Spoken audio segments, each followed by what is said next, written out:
When you walk the floor, you will see sustainability, I feel like, everywhere. And I think that's great because I do believe that consumers like to say they believe in sustainability and that they're willing to pay a premium for it, but we continually see them not doing that with their dollars.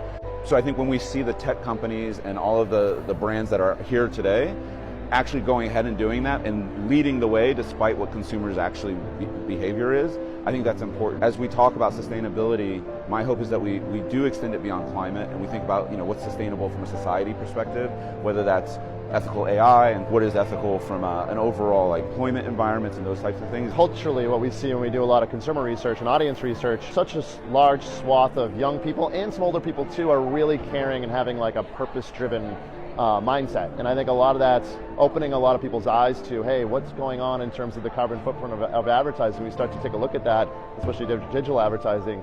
It doesn't look great. And I think a lot of people in the industry care more than I think outside the industry thinks. We kind of call it good advertising altogether, and we think that's a good thing to have. It's slow, to be really honest, but I think it's really great to see that there's something starting there. There are hundreds of thousands of people in this industry for whom sustainability is legitimately their most important concern. In their everyday lives, at work, they hear these proclamations and say, are we actually going to do something? That's kind of cool that people care. But then there's also a skepticism, where there's folks who are like, yeah, is this all just performative for ESG investors? Are people really going to spend money to clean this up? And so what I've been trying to find is this balance of how much of cleaning this up is actually good for business, that's good for transparency, that reduces waste.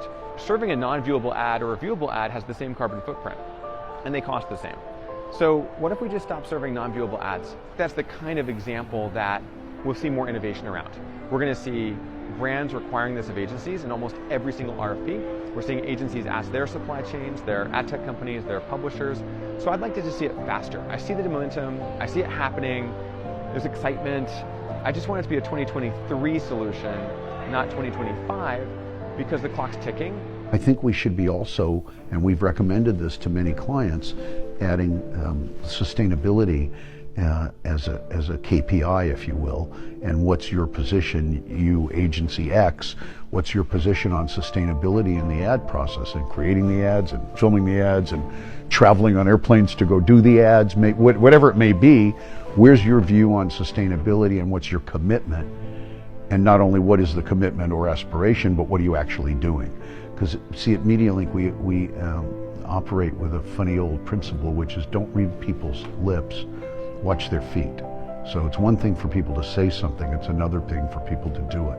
And so we actually think the conversation around sustainability is important, but the deliverables themselves are actually much more important.